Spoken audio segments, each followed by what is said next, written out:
Muito bem, meus amigos, minhas amigas, vamos retomar, né? Já estamos caminhando para o fechamento da nossa quarta unidade. E agora eu vou falar um pouco, sempre de forma muito breve, sobre a contribuição de Dworkin, né? No que tange estritamente à interpretação do direito. Dworkin, um pensador, um grande jurista norte-americano, né, falecido recentemente, né, algo em torno de 10 anos, se tanto, acho que não chega a isso, mas que ainda tem uma ampla repercussão, um amplo impacto. Né? Esses últimos pensadores que temos tratado, Alexis, Habermas, Dworkin, né? São pensadores ainda de muito impacto, muito presentes no que tange à reflexão jurídica, aqui no Brasil, inclusive. Né? E Dworkin, com a sua teoria do direito como integridade, ele traz essa teoria, né, pelo menos desde os anos 70, como um contraponto à construção de Herbert Hart, que eu noticiei para vocês, né, em uma aula da terceira unidade, se eu não me engano. O Dworkin, inclusive, sucedeu Hart, né, na Inglaterra, lecionou, né, teoria do direito nos Estados Unidos e na Inglaterra, publicou muitos livros, né, e influenciou diretamente Robert Alexis no começo da sua reflexão sobre os direitos fundamentais, os princípios jurídicos, enfim. Mas a contribuição de Dworkin é muito própria, ele seguiu o seu próprio caminho, e há uma clara conexão entre Dworkin e Habermas. Não em vão eu trabalho expressamente esses dois pensadores na nossa quarta unidade.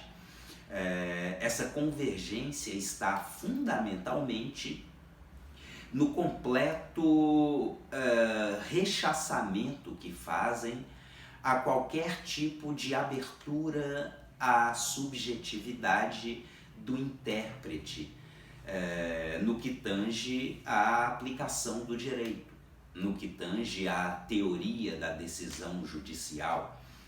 Então são pensadores extremamente convictos nesse sentido, né? Avessos à discricionariedade e a qualquer risco de decisionismo. Né? Então foi o próprio Dworkin quem fez as primeiras e mais contundentes críticas ao panorama positivista, inclusive do positivismo mais sofisticado, né?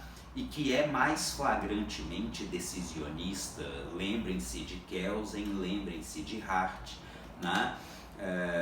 E o Dworkin, ele recepciona de forma particularmente interessante e rica as lições de Gadamer com a sua hermenêutica filosófica. É aí que a gente pode pensar nas grandes chaves, e é o que eu quero transmitir para vocês agora, da tal teoria do direito como integridade. Né? Num primeiro momento, convém ter a clara percepção de que quando Dworkin fala do ordenamento jurídico, ele fala de um complexo de normas que se subdivide e que se complementa, né, entre regras jurídicas, princípios jurídicos ou princípios no sentido estrito, e princípios como políticas ou diretrizes políticas. Né? E a partir daí convém, na verdade é completamente necessário perceber que na última geração dos positivistas, né, pelo menos dos declaradamente positivistas, seria o caso de Kelsen e Hart, há uma clara diferença, porque para aqueles autores, para aquela tradição, e isso também impacta na jurisprudência dos valores, já sob a perspectiva do neoconstitucionalismo, para todos esses pensadores, o ordenamento jurídico seria sempre lacunoso de alguma maneira. Tá? Mas para Dworkin não. E é exatamente por isso que ele, de forma extremamente convicta, não aceita a possibilidade de subjetividade no contexto da interpretação e aplicação do direito. Quando ele diz que o ordenamento jurídico é complementado por regras jurídicas, por princípios jurídicos e por diretrizes políticas, esse ordenamento jurídico necessariamente é completo. E aí entendam, não é aquela percepção primitiva, tosca e ilusória da escola da exegese, de que num código de leis ou num coletivo de código de leis temos respostas para todos os conflitos que emergem em sociedade. É outra perspectiva. O que Dworkin quer nos dizer é que quando consideramos os princípios jurídicos, particularmente os princípios jurídicos e também as diretrizes políticas, no âmbito da interpretação do direito, se fazemos, se nos dispomos a interpretar o direito a partir da sua própria história institucional, a partir do pressuposto da integridade do direito, sempre vamos encontrar respostas, por mais difícil que um determinado caso possa se apresentar. Tudo decorre da disposição do próprio intérprete. É por isso que nesse contexto da construção teórica dworkiniana, ele usa uma metáfora, uma figura de linguagem que inclusive causa até hoje muitos mal entendidos, é a figura do juiz Hércules. No Brasil particularmente, muitos estudiosos, comentadores, e gente de peso muito consistente, inclusive, ainda considera Dworkin um pensador perigoso, porque com o juiz Hércules ele acaba se revelando bastante tradicionalista e bastante autoritário, reproduzindo a imagem de um juiz salomônico, de um filósofo rei, e na verdade a ideia não é essa. Uma leitura melhor contextualizada da construção teórica dworkiniana vai nos mostrar que o juiz Hércules é o intérprete que se dispõe a fazer um esforço hercúleo para buscar a melhor resposta, a melhor decisão para um caso concreto. Considerando que a melhor resposta ou a melhor decisão é a melhor, exatamente porque se trata de uma norma válida, que talvez não seja tão fácil de se encontrar, pelo menos numa primeira leitura, numa primeira mirada no nosso ordenamento jurídico, em qualquer ordenamento jurídico. Então é uma teoria que tem grande complexidade nesse sentido. Quando ele diz da integridade do direito, ele não pretende com isso, mais um equívoco muito recorrente, ele não pretende com isso que os juízes, que os intérpretes contemporâneos interpretem da mesma forma que outros juízes interpretaram, né? Coerência nesse sentido, melhor, integridade do direito nesse sentido, não significa coerência como mera reprodução automática, né? O que está na base, né, da teoria do direito como integridade, né, e aí uma outra metáfora amplamente usada por Dworkin é a metáfora do romance em cadeia, né? Então a ideia seria basicamente a seguinte: o direito é uma construção histórica. E enquanto construção histórica, o intérprete do direito contemporâneo, ele não vai começar a contar uma história do zero. Há toda uma narrativa anterior a ele, há toda uma tradição. Vamos voltar a Gadamer, né? E aí é exatamente o elemento da fusão de horizontes de sentido. O intérprete contemporâneo, né, é como se coubesse a ele contar um novo capítulo de uma história que já vem sendo contada há muito tempo, possivelmente, né? Mas ele, tendo a atribuição de contar um novo capítulo, ele deve prezar pela integridade da história.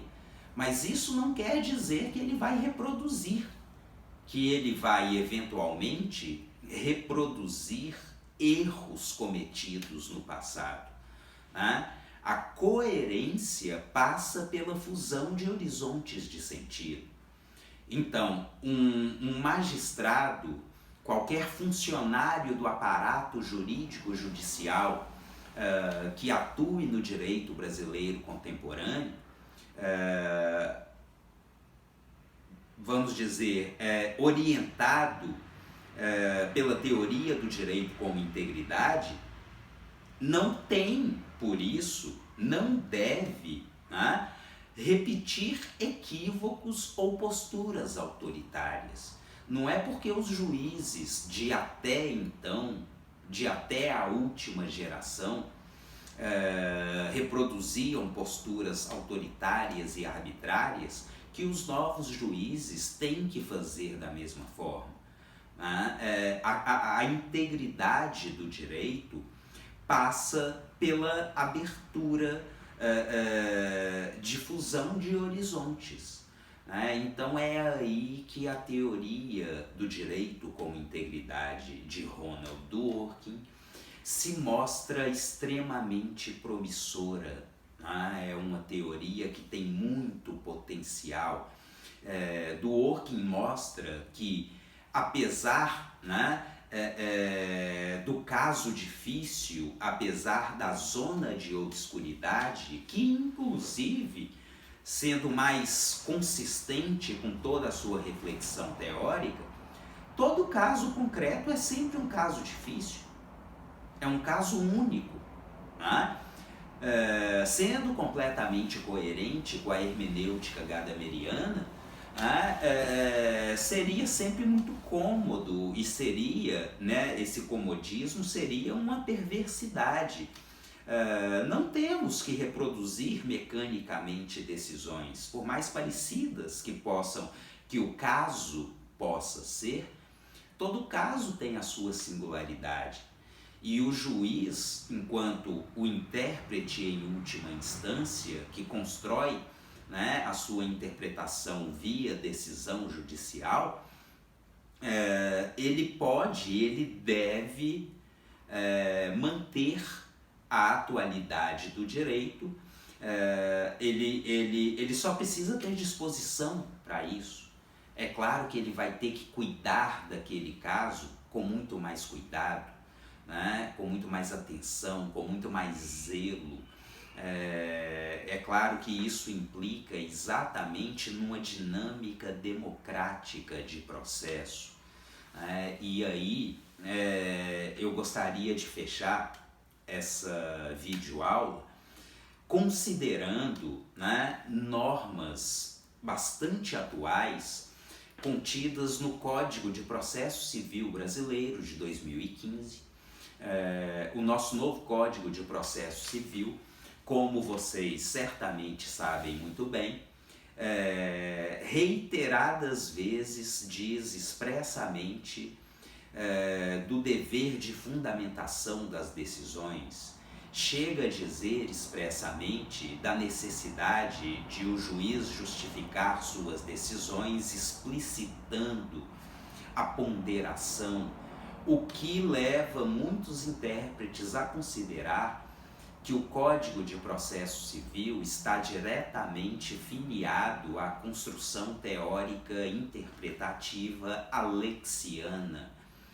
Na verdade, a ponderação expressamente dita ali, dentro desse modelo de processo democrático constitucional, seria muito mais um exercício de adequação, muito mais próximo do perfil da construção teórica do Dworkiniana. A grande diferença, a diferença fundamental entre Dworkin e Alexis nesse contexto é que Dworkin mantém a estrutura deontológica das normas jurídicas, mesmo as normas enquanto princípios jurídicos. E Alexis, como eu já disse no outro momento, quando fala da ponderação em sentido estrito, ele coloca os princípios enquanto valores. A partir do momento em que Dworkin insiste que as normas têm uma estrutura, as normas, princípios jurídicos, que remetem diretamente aos direitos fundamentais, a partir do momento em que elas se mantêm como normas jurídicas, como prescrições deontológicas, não há abertura para subjetividade. E o trabalho hercúleo do intérprete do direito consiste fundamentalmente em não perder isso de vista. Então, na verdade, a gente tem um potencial muito interessante com a teoria do direito com integridade dworkiniana, quando pensamos particularmente na democratização do acesso à justiça e na viabilização de um modelo constitucional de processo. Bom, é basicamente isso. Lembrem-se que essas aulas são extremamente esquemáticas. Vou pensar, e muito possivelmente disponibilizar novas aulas no futuro, mas por enquanto nós temos as referências mais básicas que precisamos para a nossa disciplina. Gostaria de agradecer muito a paciência de todos vocês. Não hesitem, como já disse algumas vezes, ou muitas vezes, não hesitem em me chamar toda vez que precisarem, usando aí as nossas ferramentas tecnológicas. Um grande abraço a todos, se cuidem.